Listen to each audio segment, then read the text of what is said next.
Welcome to 48-1, the Scores World Cup show. I'm your host, Joseph Cacharo. That's Gianluca Nesci. That's Michael Chandler. And we're here today for our first episode to dive into the World Cup draw. We now have a clearer picture of what the first ever 48-team tournament will look like. We have groups. We have a knockout path. We have a schedule. Boys, how are we feeling?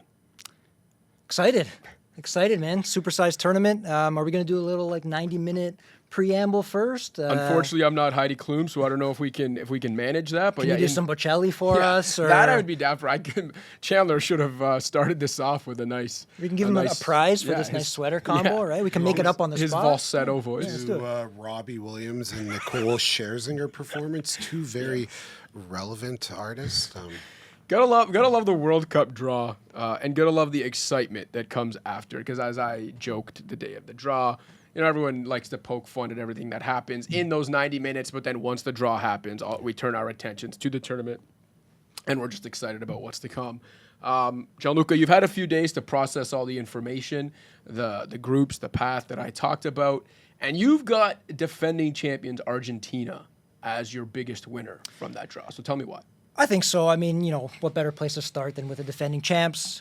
Group J, Algeria, Austria, Jordan. I think of all the genuine title contenders, and, there's probably 7 or 8 of them that can really win this tournament. I think Argentina comes out feeling the best, arguably. Look, Austria is going to be tricky. Ralph Rangnick's a good manager.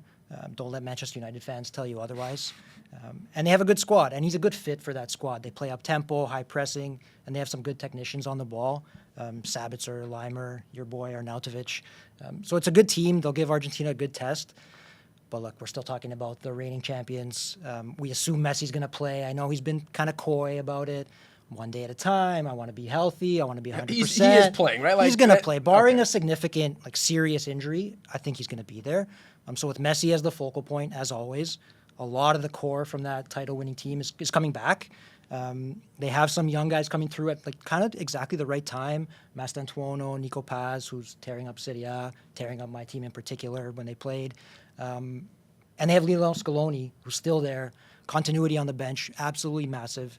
He knows the right buttons to push with this group to get them over the line. And then finally, it's not only who you draw, but the pathway. Look, they get 2 games in Dallas in the group stage, climate-controlled environment. You win that, you go to the round of 32. It's in Miami. That's basically a home game for Messi and Inter Miami, the new MLS champions. You win that, you go to Atlanta for the round of 16. Again, climate-controlled, indoors. So it's about as cushy a run that you could possibly ask for if you're the defending champs to get you at least through the round of 16.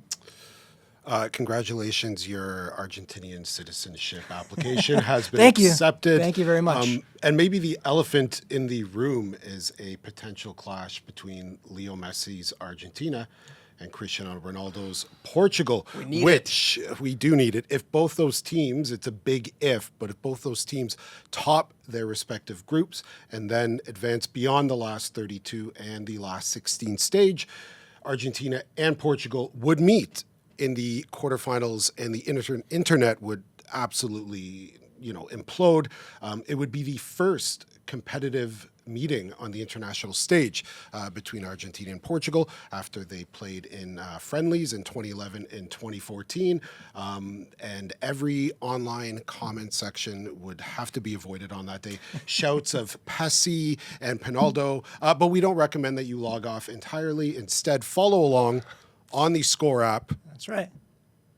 You should be hosting this show, man. You're smooth. We can just leave. Yeah. Let's leave, and we can just give Chandler the butter over here for 30 minutes. But on a serious note, okay, because I remember 4 years ago, Cristiano Ronaldo was dropped from the Portugal squad for their 2 knockout matches, if I remember correctly. So are we to believe that 4 years later, 4 years older, when he's been tearing it up at Al Nassr, that he's now going to figure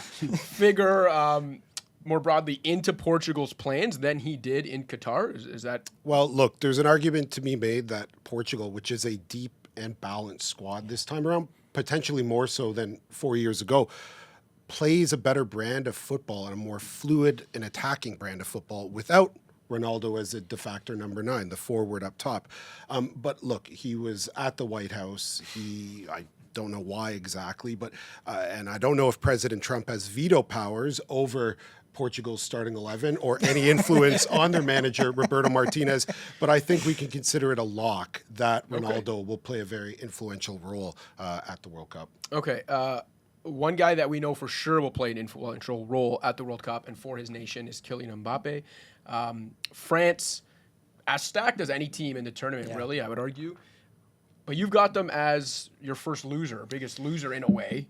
In a way. I mean, first off, I think we are all kind of the biggest winners because we get to watch Mbappe against Haaland in a direct matchup at the World Cup on the biggest stage. You know, we just talked about the Messi-Ronaldo factor. I think this is the presumptive next great rivalry, Haaland and Mbappe. I know Lamine Yamal is definitely in that mix, and he's got the Barca-Real Madrid angle in his favor there. Haaland and Mbappe, I think for me, the two most dominant, like singularly dominant forwards in the game. Very different players, but these are guys who've combined for 45 goals at their club teams this season so far. We're not even in the middle of December yet. It's insane, right? Haaland scored 16 goals in European qualifying for the World Cup. Nobody else had more than 8. A few of those against Italy. A very bad team, which we may get into. So, like, this is all you can ask for, right? A big-time matchup, Haaland against Mbappe. But France as a whole, I think, Chandler, like, you'd be annoyed, I think, if you're France coming out of this draw. Maybe not worried, but annoyed at least. Well, of course so. They're finalists in 2022, champions from 2018. They finished top of Group D in qualifiers with 5 wins and a draw. And what do they have to show for it? A pretty difficult group. And like you said, Norway was the pot 3 team that everyone wanted to avoid. And it's just going to be quite challenging for them, not the least of which is a matchup with African heavyweight Senegal, who, if you remember, in the 2002 World Cup in Korea and Japan, France were the defending holders. They lost their opening group stage match against Senegal, so they were hoping to avoid that again. And a fun little sidebar from that Senegal team, midfielder Kalilou Fadiga follows me on Twitter. He leaves me on read in the DMs, but he was an integral part of that team, and he was charged with shoplifting in Daegu, South Korea, for stealing a gold necklace. It turned out he was let go. It was presumed to be some kind of a prank. If you want me to explain that in basketball terms, for you, he's a far more talented version of LiAngelo Ball, and probably a better rapper. Did you tell him to do that on Twitter? You got in the DMs? Like, he will not read my DMs. These are the fun facts people need to watch. 48 to 1-4. I do remember though, as a 13-year-old at my grandma's house, my nana's house, in the morning before school, watching that France-Senegal match. I believe it was the opening matchup of that, because back then the defending champions would always open the World Cup, right? Yeah, and I remember watching at least the beginning of that Senegal upset. Okay, let's bring it local right now and talk about Canada, the U.S., and Mexico, the 3 co-hosts for this tournament. First time in World Cup history that 3 nations are co-hosting. I think, are we in agreement here that all 3 host nations got fairly easy draws, as expected, with all of them being in pot 1? I think so, for sure. Like, I'm not going to say it's a frozen envelope Patrick Ewing type situation. Who am I to question the integrity of FIFA? Listen to Bill Simmons over here. Nobody's ever done that before. I think the U.S., Canada, and Mexico all got very fortuitous draws, and I think the U.S. stands out amongst that group of 3 for sure. They get Paraguay, they get Australia, and then a European playoff team. Look, Paraguay and Australia are 2 teams that the U.S. just played in friendlies and beat them. And not even so much the result. Like, obviously, you'd prefer to win the friendlies than not, but it's a lot more valuable to just get a direct look at a World Cup opponent. That's pretty rare. You don't get that, especially that recent. And you can learn a lot more than you can just from studying film, right? You get that firsthand look. So this is a U.S. team pretty rudderless, post Greg Berhalter. They brought in Mauricio Pochettino. He struggled right off the bat for a few months. And, I think there were some questions being asked, like, oh, boy, we spent all this money to bring in this big-name European manager. I mean, he's not European, but coming from Europe. And it's going to be a flop. And there were real concerns about that. All of a sudden, they ripped off a bunch of wins to end the year. They smoked Uruguay in their last game. I think the vibes are pretty good around the U.S. right now. Internal competition for starting 11 spots, which is good. They still have some star players. Pulisic, your boy, looks great at Milan right now. Yep. And so I think if you're the U.S., you can go into that group feeling pretty confident that you can absolutely win it, and that sets you up very nicely going into the knockout stage. You're right. Winning the group does give you a more fortuitous pathway through the knockout stages. I think Canada in terms of the three host nations, got the worst draw of the three of them. Right now, they're tasked with playing a pretty industrious Switzerland squad, who will enter the tournament ranked 17th, presumably. They've reached the round of 16 in 4 of the last 5 World Cups. They're solid. They're so solid. They are solid. Yeah. They'll also face Qatar, who, no offense to our viewers from Qatar, but they're not very good. Spoiler alert. And then the winner of one of the UEFA qualification playoffs, which will either be Italy, Bosnia-Herzegovina, Northern Ireland, or Wales. We've all got Northern Ireland, right? Coming through? I don't. I assume Italy is going to get out of that quartet. Mind you, That's not a safe The assumption. two of us have watched them lose to Sweden in a two-legged playoff 7 years ago now for the 2018 World Cup. And then we watched in this same format where it was a 2-stage playoff, and you're looking at the first one being like, all right, well, we don't know if we'll beat Portugal in the second leg, but we're just going to beat North Macedonia at home to get to that, and they couldn't even do that. So I'm not assuming anything when it comes to that first match against Northern Ireland in Italy, let alone an away match at Bosnia or Wales. Sorry, do you want to repeat the name of that country if Wayne Gretzky is viewing this right now? It's North Macedonia, not Macedonia. Oh, okay, man. it's not macadamia. No. Okay. Poor guy, the gray one's taking some shots. But I do think, the least desirable outcome there for their hopes of advancing would be to face Italy. But from the vantage point of growing football or soccer, if you will, in Canada, Italy, Toronto, BMO Field, that would be a blockbuster matchup. As the two of you know, there is a massive Italian diaspora in the city. The city would just absolutely shut down. And if Canada were to escape the group, their second and third matches would be in Vancouver, and their first knockout stage match, if they win the group, would be in Vancouver. So that'd be a nice little home base for them. It would limit travel, which is going to affect negatively a lot of nations at this World Cup because of the size of the 3 host nations. So there is a pathway to success for this Canada team. Yeah. I also think Italy and Switzerland in particular are good matchups for Canada stylistically. Those are teams that want the ball. They want to hog possession. Canada wants to play aggressive pressing. They want to play in transition, get in open space. They have, a lot of pace on the wings, obviously. Guys like Tajon Buchanan, Alphonso Davies when he comes back. So stylistically, it's a good matchup. Allow Italy to have possession. Allow Switzerland to have possession. Try and hit them on the counter. Try and press them into mistakes. I'm not saying they're going to go and beat both of those teams, but I do think it's not the worst situation in the world for Canada to be in. Yeah, I feel like they have to have at least a puncher's chance in those matches on home soil. Yeah, for sure. Okay, we talked Canada and a little bit of Italy, so we covered 2/3 of this table when it comes to the two teams we'd be supporting. Canada and England, I assume, would be the 2 teams you'd be supporting there.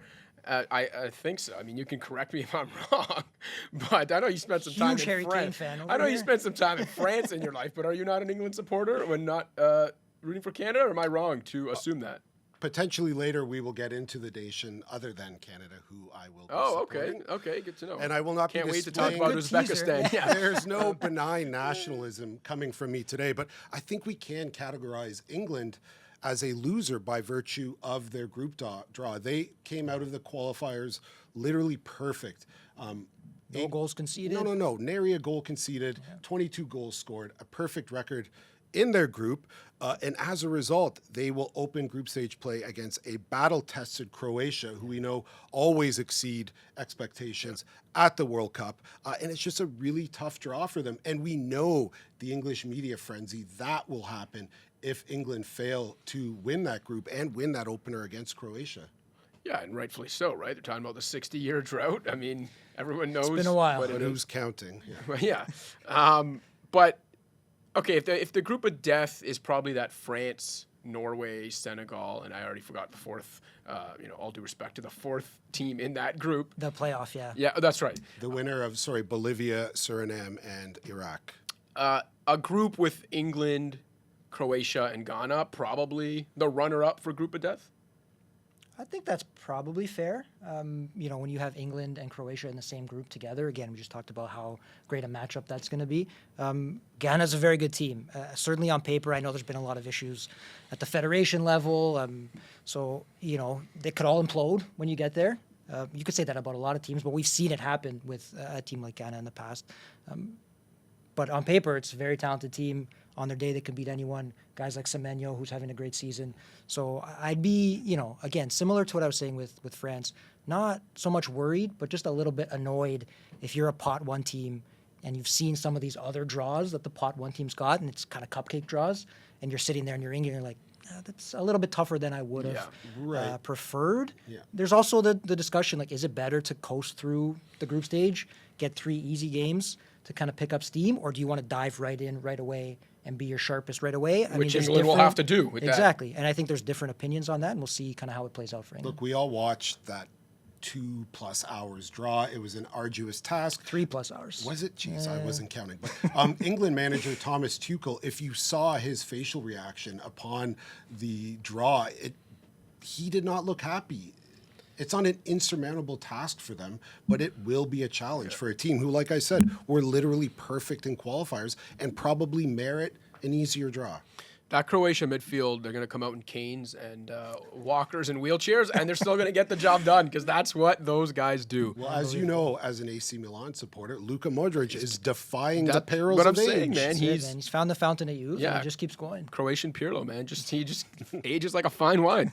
All right, the team that did not get a tough draw, I think you could argue them and Argentina probably got the easiest draws among the favorites, is Spain. And I think that should probably scare the rest of the world because if there's a team you did not want to have a pretty clear path through things, it's that talented juggernaut. 100%. I mean, tournament favorites, they're the betting favorites.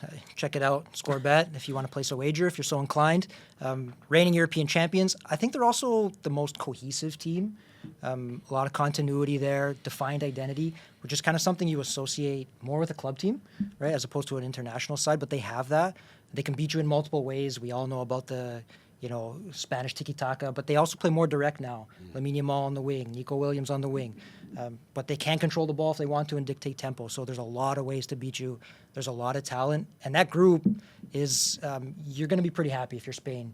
You're going into a group of Saudi Arabia who are not as good as they were when they stunned Argentina in Qatar with that all-time upset.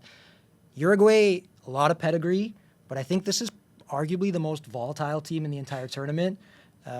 Bielsa's an iconic coach, but he might not even be there by the time the World Cup rolls around. Like, very mercurial personality. Like I said earlier, they got whooped by the U.S. in a recent friendly. And then Cape Verde, shout out to the Blue Sharks. One of the great accomplishments just getting there through this qualifying cycle.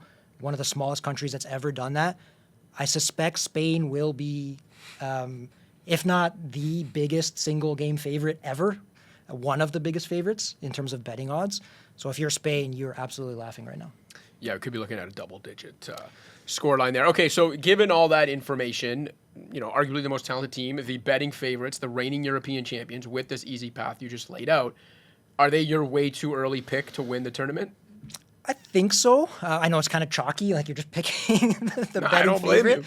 you. But again, like I said, I think the most cohesive team, and I think all the other genuine contenders, if you were to go through the list, and I'm sure as we get closer to the tournament, we'll do that. I think they all have at least one question mark that you can point to. I don't think Spain really has that.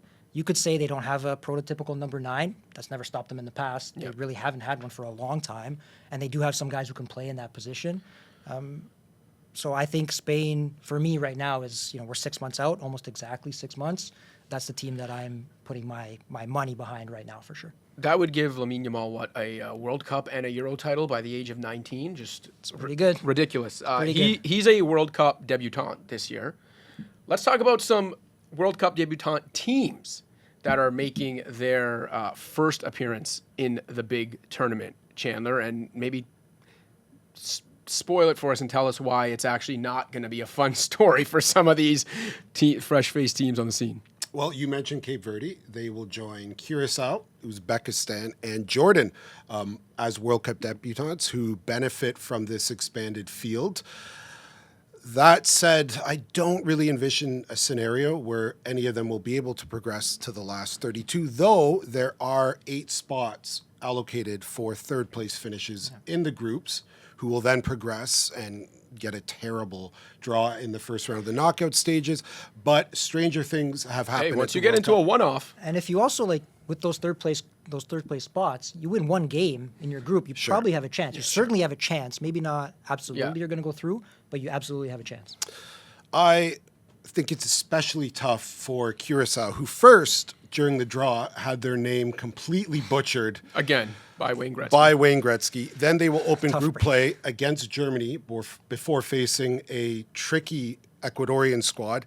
And then they close versus the Ivory Coast. Like, look, I've not watched Curacao play in person for many reasons. All right, thanks for prepping for the show. Not the least of which is a travel ban on my part. But I have seen... Not a big Dick Advocat fan. Yeah, no, but I would love, if the Curacao Tourism Department is watching, I would love a complimentary trip. But I have seen both Ecuador and the Ivory Coast play in recent friendlies versus Canada at BMO Field here in Toronto, so I can attest to their footballing virtues, and I think they're both good teams who on their day could be world beaters, and I just don't see a scenario where Curacao would beat either of them, though, you know, the World Cup on many occasions has been sort of a fairy tale, a storybook spectacle, and I think we can all hope that one of those four nations could progress beyond the group stage. Okay, a team that is going to have much higher expectations than any of those debutants, former number one ranked in the world, Belgium. Maybe not quite the expectations they had 4 years ago, 8 years ago, but you still see them as a winner from this draw, and maybe a team that should have some expectations. Absolutely. Look, I think these are the perennial underachievers, underperformers. Like you said, formerly ranked top in the world. You know, we can kind of shit on the FIFA rankings all we want, with good reason. Yeah, and on top-ranked Belgium at the time. Exactly. They missed their window, their so-called golden generation, the window to win anything. I do wonder if, like, collectively, we've all sort of overcorrected on our analysis of Belgium. Like, you look at that squad, it's still very good. Kevin De Bruyne, he's injured right now, but he should be back in plenty of time. You know, look at some of these names. The rest of this squad. There's a lot of good young players coming through. I like the balance of this team. Jeremy Doku, obviously at Manchester City. Charles de Ketelaere can play anywhere across the front line. Arthur Théâtre and Zeno de Bast are good young defenders. I think Maxime de Kuyper can play. Diego Moreira is coming up. I know Chandler and I are big fans of Amadou Onana in midfield. I don't really believe in Rudy Garcia as a coach, frankly, but when you look at that group, you probably don't need a great coach just to get through it. They're going to get Egypt, and there's a lot of uncertainty around Mohamed Salah right now. Might not be at Liverpool by the time the tournament rolls around. They get Iran, and then New Zealand is the lowest-ranked team in the tournament that's currently qualified. So I think this is probably a situation where, look, free of those expectations, free of that added pressure, you're not one of the favorites. You can kind of play a little more freely. It's probably liberating, and I think maybe this group of Belgian players can accomplish what the golden generation never could. Okay, we talked off the top about how this is the first ever 48-team World Cup, and I think a lot of people, myself included, when news first broke that it was going to be a 48-team World Cup, thought, it's expanding again. It's going to dilute the tournament. Like you mentioned, you might only need one win from your group matches to advance. And I think a lot of people were down on it. I've already come around because, again, I'm just excited for the tournament to get here, and I do think it's going to be a great spectacle. I think it's awesome that there's going to be more teams. The knockout rounds have expanded because now they start in the round of 32. So, Chandler, tell the people why people like me are losers. Tell the people why I'm a loser. How long do you got now? Yeah, how much time do we have? Anyone that was a tournament detractor, maybe didn't like the expanded field, why they're wrong, and they come out of this now a loser. I think if you don't view it through the lens of the teams being added as a result of a cash grab by FIFA in an attempt to generate more revenue, it does create more excitement in qualifiers for a lot of countries. I mean, granted, we support the Canadian national team, who went from only ever appearing in one World Cup to now with the expanded field of play. It looks like qualifiers will never be a challenge for them again, and they're a shoe-in for every quadrennial tournament. But that said, it sort of creates more footballing passion in countries like Curacao or Cape Verde that never even got a sniff of the tournament. And who are we to say that an expanded field isn't more excited? We haven't seen it before. Talk to us in 7 months after we've seen the results of this. Yeah, look, I mean, it's easy to criticize FIFA. We've already done it a little bit here, and I'm sure we'll continue to do it. Everybody else will continue to do it. And they bring a lot of it on themselves. But I do think, for all of the hand-wringing about the expanded tournament and, no real group of death, we got some really good group stage matchups. We've talked about a few of them already. You're also going to get Germany, Ecuador, which you touched on briefly. Portugal, Colombia should be a lot of fun. And I think, as a neutral, maybe the game I'm most excited about personally, Brazil against Morocco in that group. We're going to get our first look at Carlo Ancelotti's version of Brazil at a major tournament, a team that kind of has no midfield and are just trying to figure it out with all their wide forwards. And Morocco, like the best team in Africa, coming off a Cinderella run to the semis in Qatar, can beat absolutely anybody on their day, almost made the final of that tournament. That should be really, really great. And, I think there's no reason not to be excited about it when you look at it through that lens. Yeah, absolutely. Like I said, I've already come around on it just because once the draw happens, once you start seeing the teams placed in the groups, like you said, once you start seeing some of the matchups, it's hard not to just be excited about what's to come. And we here at 48-1 will have you covered for that whole tournament, for the first ever 48-team World Cup. Fellas, this has been a fun first episode, kind of diving in to the draw with you and how things might shake out. So for Gianluca Nesci, for Michael Chandler, I'm Joseph Cacharo. This has been 48-1. Don't forget to like and subscribe, and we'll see you next time.